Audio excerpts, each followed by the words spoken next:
Hey beautiful, welcome to Dr. Sarah's Café.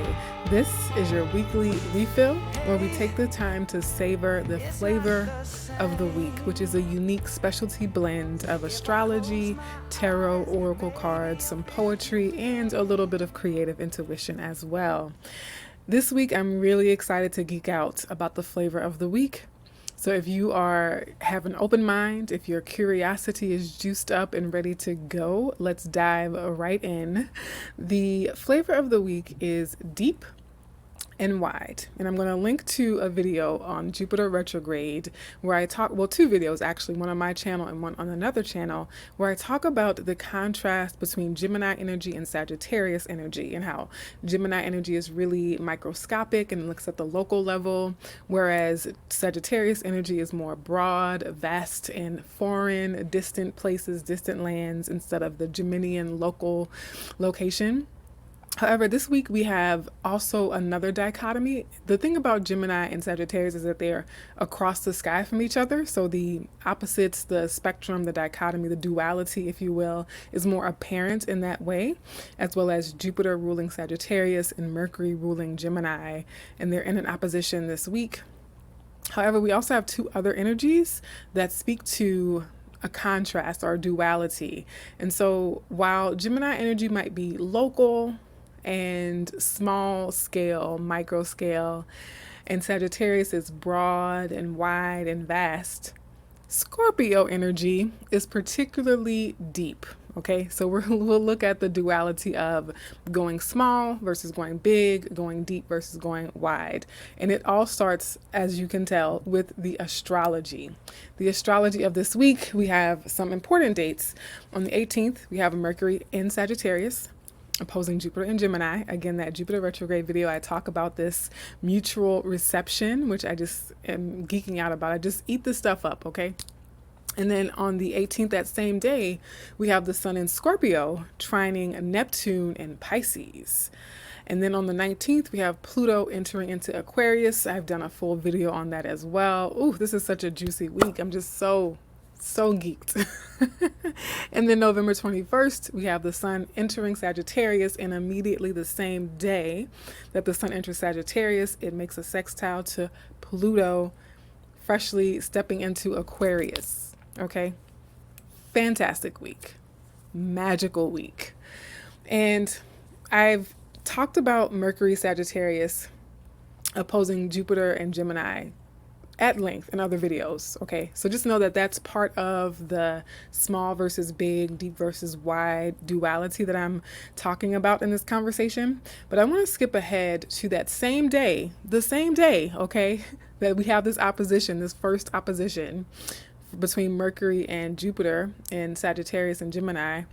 We have the Sun trining Neptune in the sky. So one of the things that makes this stand out to me is not just that the Sun in Scorpio is trining Neptune in Pisces, but it's happening at the 29th degree of Scorpio and Pisces. Okay. So Scorpio is that penetrative, deep energy that likes to dig and uncover things. It likes to go really, really deep underneath the ground, underneath the surface, to where the worms are and the buried bodies are. Okay. Very scorpionic. Neptune rules the sign of Pisces. And so Neptune and Pisces energy is very nebulous. It's very boundaryless, right? It absorbs everything. It's like the ocean where like we can just encompass all of it, right? So it's just vastness, right? And so it's broad in that sense. It's wide open in that sense as well. Okay. Now it also is deep because it's just everything everywhere all at once, with Neptune and Pisces energy. So while Sun in Scorpio is more laser, it's more like a laser, and Scorpio is ruled by Mars as well. So you think about like the penetrative nature of Mars and the sort of assertive nature of that, the laser, the probe that goes down into the depths of the ocean. Whereas Neptune in Pisces is sort of like a watercolor painting. It just wants to keep spreading. Or like the ink of a jellyfish, how it just disperses and dissolves out into the water and, kind of doesn't really penetrate anything. It's more just absorbed into everything. Okay, and I have this quote from tarot.com because it just, I think, was so on point with what I was feeling with this Sun in Scorpio trining Neptune in Pisces at the anaretic, the critical degree of 29 degrees, which is the very last degree of every sign. So tarot.com says life's mysteries come into focus when the sun moves into intense Scorpio. This water sign is the detective of the zodiac, digging beneath the surface and uncovering hidden secrets about ourselves, others, and the world at large. This is a time when we'll want to shine a light into the shadows so that we can transform one another with the truth. Now, if that ain't deep, I don't know what is, all right? So we got the depth as well as some of the vastness and expansiveness with Scorpio, Neptune, Scorpio, Pisces, Sun, Neptune. And then on the 19th, Pluto moves into Aquarius. I've done a full video on that. Pluto rules Scorpio. So we have Scorpio being highlighted with this trine to Pisces, but then we also have Scorpio's ruling planet moving into the future-oriented sign, the air sign, the intellectual sign of Aquarius. Okay, so I unpack that more completely in the video that I'll link in the caption below. And then later that week, on the 21st, the sun leaves that last degree of Scorpio and enters into Sagittarius. Happy birthday, Sag. Happy birthday, Sagittarius. Okay, my mom is a Sagittarius, so happy birthday to you. And then, as I mentioned, as soon as the sun steps across that threshold into the sign of Sagittarius, it makes a sextile to Pluto, which has just stepped into Aquarius. And again, Pluto rules Scorpio, so we still have some of that Scorpio energy at play. But the sun in Sagittarius, whereas the Scorpio energy was more penetrative and deep, Sagittarius energy, as I mentioned with the opposition with Mercury to Jupiter, is more broad. It's more vast. Okay, so the sun in Scorpio was trying to go deep, trying to penetrate beneath the surface, like digging underground, going down into caves and tunnels. The sun in Sagittarius wants to scale mountains and sail to distant horizons and sail to foreign countries and, circle the globe, right? So Scorpio might want to bore down to the center of the earth. Sagittarius wants to cover the surface of the earth. Okay, that's kind of the analogy I have. So that deep and wide energy is very, very much potent this week, as well as the micro versus the macro. Okay, with the Mercury, Jupiter, Sagittarius, Gemini energy at the top of the week. 8:08 was on the clock as well when I saw that. All right, the tarot ingredients for the week is perfect because we have the Hanged Man, which is Neptune. The Hanged Man represents the planet of Neptune in tarot. And if we go back to our astrology, that's a pretty significant aspect that we're having. The sun in Scorpio trining Neptune in Pisces. And so to get Neptunian energy as our tarot message is emphasizing that particular transit, that particular aspect on the 18th between the sun in Scorpio, Neptune in Pisces at the 29th degree. So Neptune energy is one of the slowest moving planets. It's one of the farthest planets from us as well as from the sun. And so for that reason, it's intergenerational. It is societal. It speaks to large cycles of human consciousness, of human evolution, right? It's also a deeply spiritual planet. Pisces is a deeply spiritual sign. It is one of the signs that rules spirituality in and of itself. So the Hanged Cat is actually a very spiritual card. On a very practical, mundane level, the Hanged Cat, aka the Hanged Man, can mean delays. It can mean roadblocks, obstacles. It can mean that you're sort of forced into a waiting period or forced into a holding pattern because things are not progressing. It's like a traffic jam, right? You're stuck in traffic, you can't really go anywhere, and it's of no fault of your own, it wasn't planned, etc.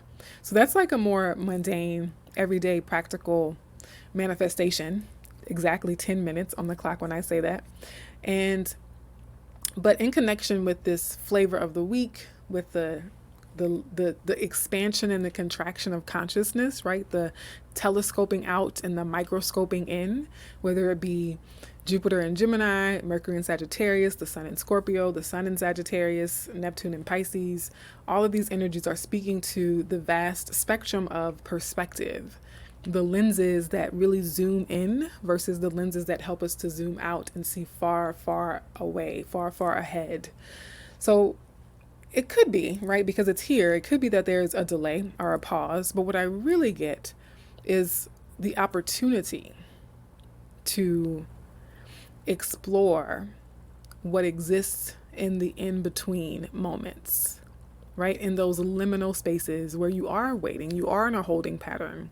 Some epiphany could come forward, some awakening of consciousness could come forward. In one of the traditional depictions, there's a gold halo around the man's head as he's hanging upside down. And that gold halo represents the awakening, the conscious awakening, okay? And so I'm going to read from the guidebook because I think this author, coincidentally, and I had made these slides a couple of weeks ago, and just in this moment before recording, I read from the author's guidebook, and I was like, how on par, like how exact, on the nose, on the dot is this author's description of the hanged man. Strengths of the hanged cat. Wisdom to come out of contrasting and contradictory ideas. Jupiter versus Mercury, Gemini versus Sagittarius, Scorpio versus Sagittarius, Scorpio versus Pisces, Sun versus Neptune, Sun versus Pluto, right? Like all these contrasting, contradictory ideas with this hanged cat, aka hanged man. We have an opportunity to be enlightened to greater wisdom by sitting in, standing in that contrast, standing in that juxtaposition of seemingly opposite, contrasting ideas and perspectives. Okay, I'm loving this so much. Please let me know in the comments if you love this as much as I do, or if you love it at all. Opportunities, the opportunity to improve life. Weaknesses, not accepting the loss of some things in order to improve your life. Threats, staying stagnant in life and being bored. Message, time to stop and observe everything around you. Do not think that your current situation is like this because of others. You are responsible for your life. Make new plans and start over. Now, the hanged man is sort of like the pull, like the tug of war, right? And so when both sides are equally powerful, when both sides are equally strong, that tension can feel like we're not moving in either direction. We're not moving anywhere. We're just kind of stuck because the force moving towards this side is equal and opposite to the force moving towards the other side. And so what we have is a period of stasis. And in that stasis, it's time for us to try and reconcile or uncover or discover what wisdom is to be had in that contrast, in that seeming contradiction between the microscope and the telescope, between the probe that bores down to the center of the earth and the ship or the hot air balloon that sails across the surface of the globe, right? The oracle message from Abiola Abrams's Secrets of the Ancestors oracle deck is very fitting as well. It is the last card in the deck, and it is the unknown, enigma, number 44. And actually 2024 is a 44 year, 8 year. It adds up to the number 8, but it first breaks down to a 44. And so I'm going to read from this as well, right? The unknown, thinking about the deep mysteries, the broad, vast unknown, the unknown of the universe. We look at telescopes and we're able to see a lot, but there's even more that we don't see. We look through microscopes and we're able to see a lot, but there's still yet layers that are not perceptible with our human eyes, right? And again, that hanged man, being willing to stand in that dichotomy, being willing to stand in between that duality, in that liminal space of not knowing, of knowing, of deeper knowledge versus broader wisdom. Knowing a lot about a little or knowing a little about a lot, right? And that dynamic tension is the enigma, the unknown. So let's see what Abiola I don't know if it's Abiola or Abiola, says about this card, this energy. Still trying to control everything. So that's interesting because the Hanged Man can also represent surrender, the need to surrender to the moment, right? Again, if you think about being in a traffic jam, you kind of have to surrender. You can't control it. You can't force it. You just surrender and say, what could I do with this time that is more productive? Maybe I could just relax. Maybe I can get a phone call in. Maybe I can just put on some music and enjoy the wait, right? The unknown enigma. The answers you seek are unknowable at this moment. Okay? The answers you seek are unknowable at this moment. So we're going to have patience and exercise patience in experiencing the push and the pull, the contraction and expansion of our perspectives this week and beyond this week. Because again, these are slower moving transits that have, impact for multiple days sometimes. Yeah, so that Hanged Man is saying, just wait. Like something's going to sort itself out. Like there's going to be a contrast or like a contraction. There's going to be a contraction and an expansion. But eventually you're going to find the rhythm, right? It's like the pendulum is going to swing and swing and swing until it finds its midpoint, right? Something is having to sort of teeter back and forth until it finds its center. The answers you seek are unknowable at this moment, or the divine is not ready to give you the full picture right now. Nothing is certain. This is not a yes or a no, but a pause. But a pause, y'all. What is the Hanged Man if not a pause? This week is probably one of my favorite weeks in terms of the synchronicities and the opportunity to geek out about everything. Okay, let's keep going. Trusting the unknown is about having unwavering faith. Believe in your bones that your ancestors have your back and are guiding you towards something greater. It may feel scary, but when we trust, amazing things can happen. The unknown calls us to step into a world of infinite avenues where dreams are born and miracles unfold. Let go of expectations and open yourself up to what could be. Ancestral memory. If you were close to a family member or other person when they were in the physical realm, they are likely still with you now. I know that's going to resonate with some people. The unknown ancestors are also still loving and protecting you. On a soul level, we know all of our ancestors. Put your hands over your heart, feel into their guidance and affirm, just for today, I know that I am safe. Ancestral medicine. If something is out of alignment with your nervous system, you will reject it.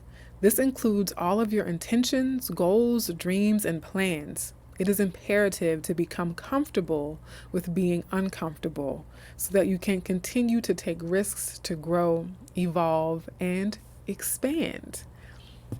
Tarot correspondence, none. In declaration, I am being guided and protected. I feel it in my bones. This week is powerful, okay? And I do suspect that Sun trining Neptune at the 29th degrees of Scorpio and Pisces has a lot to do with it, as well as that mutual reception that I've spent so much time talking about between Jupiter and Gemini and Mercury and Sagittarius, while both of them are in a larger retrograde period. And then the Sun leaving Scorpio, where we penetrated the depths, and then moving into Sagittarius, where we explore the broader horizons. Chef's kiss. Okay, the pastry and portrait. I have two today, one for Scorpios and one for Sagittariuses. So since we changed signs this week, I thought it was appropriate to have two poets, and they're just really fitting. I'm going to talk more about the second one because it's just, again, The first one is our last Scorpio for the year, which is Frank Ocean. Frank Ocean's birthday is October 28th, and he is a singer, and he's known for songs like Forrest Gump, and there's another one that's even more popular than that, like his first song. I forgot the name of it. Let me know in the comments. But the song I want to quote from today is called Moon River. Moon River.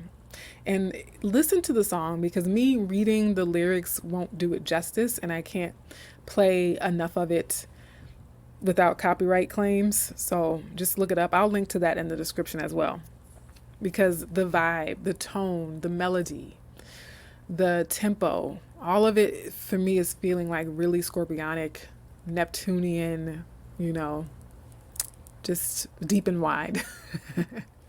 So I'll read the lyrics for today, and then you can read or listen to the song itself on your own. Moon River, wider than a mile, crossing in style someday. My dream maker, heartbreaker. Wherever you're going, I'm going the same. Two rivers off to see the world. It's such a crazy world. You'll see. What I see, who I become. What I see, who I become. I almost feel like reading that again. Let me reposition my foot. Excuse me. It's just, okay. Moon River, wider than a mile, crossing in style someday. My dream maker, heartbreaker. Wherever you're going, I'm going the same. Two drifters. I said that word wrong the first time, so I'm glad I read it again. Two drifters off to see the world. It's such a crazy world. You'll see. What I see, who I become. That part gives me goosebumps. What I see, who I become. Oh my gosh.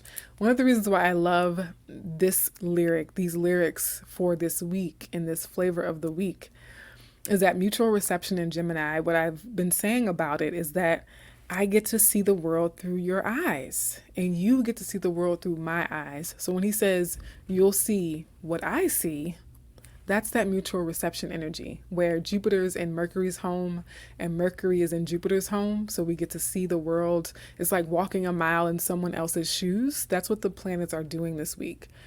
And so you'll see. As we journey ahead, you'll get to see what I'm seeing, and vice versa. I hope to see the world through your eyes as well. Also reminds me of a Jason Mraz song called A World With You. I want to see a world the way I see a world with you. It's like love, companionship, and travel. In fact, next week we're talking about companionship, so tune in, okay? Now, this next poet. I was introduced to this poet by way of Sister Act 2. Sister Act 2, right? I think that's the one, or is it Sister Act 3? The one with Lauryn Hill in it. The one where they do the little hip hop dance at the end. So whichever one had Lauryn Hill in it, that's the one where I was introduced to this next poet. And it is Rainier Maria Rilke. And this quote comes from his book, Letters to a Young Poet. So Whoopi Goldberg's character introduced this book, or recommended this book, to Lauryn Hill's character, Letters to a Young Poet. And so I, being geeked out about, or nerding out about the movie, I was like, oh yeah, I want to go read that. And I was really into poetry, all the nerdy stuff. It's why you love it, right? It's why you tune in. I know you do. I know. So this quote just, again, reminds me of that hanged man energy, that pause, that contradiction, just the answers are not available yet, right? Like the enigma, the unknown. So Rilke says, be patient toward all that is unresolved in your heart, and try to love the questions themselves. Like locked rooms and like books that are now written in a very foreign tongue. Do not now seek the answers, which cannot be given you because you would not be able to live them. And the point is to live everything. Live the questions now.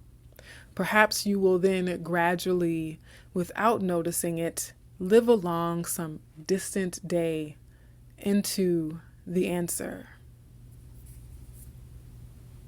I'm getting emotional. I don't know. Maybe I'm hyping this up. Like I know I'm hyping this up big time. Okay. But we're dealing with Neptune and Pisces and a trine to the sun in Scorpio. I mean, we're supposed to go deep. We're supposed to feel deeply and feel all the things, right? With a grand water trine. So that quote, I think, perfectly encapsulates everything I've been talking about the planets and the signs that they're in and the aspects that they're making to each other, the hanged man energy, right? The wisdom of contradicting and contrasting ideas and the waiting, the liminal space, the not knowing and the not having the answers just yet, right? Literally, Abiola Abrams says, what does she say? For the enigma and the unknown. The answers you seek are unknowable at this moment, or the divine is not ready to give you the full picture right now. And your boy Rook is right here saying the same thing. He's saying being patient, hanged man, requires patience, just like that traffic jam energy, to all that is unsolved in your heart, and try to love the questions themselves, like locked rooms and like books that are now written in a very different tongue. Do not now seek the answers which cannot be given you because you would not be able to live them. And I wonder sometimes if our ancestors, our divine, our spiritual team, or God, the cosmos, universe, withholds things from us that we are not yet able to live. I don't know. It's a mystery. It's unknown. I'm living in the question itself. I don't need an answer. I'm not seeking an answer just yet. The question itself is enough to quench my curiosity and my thirst for life.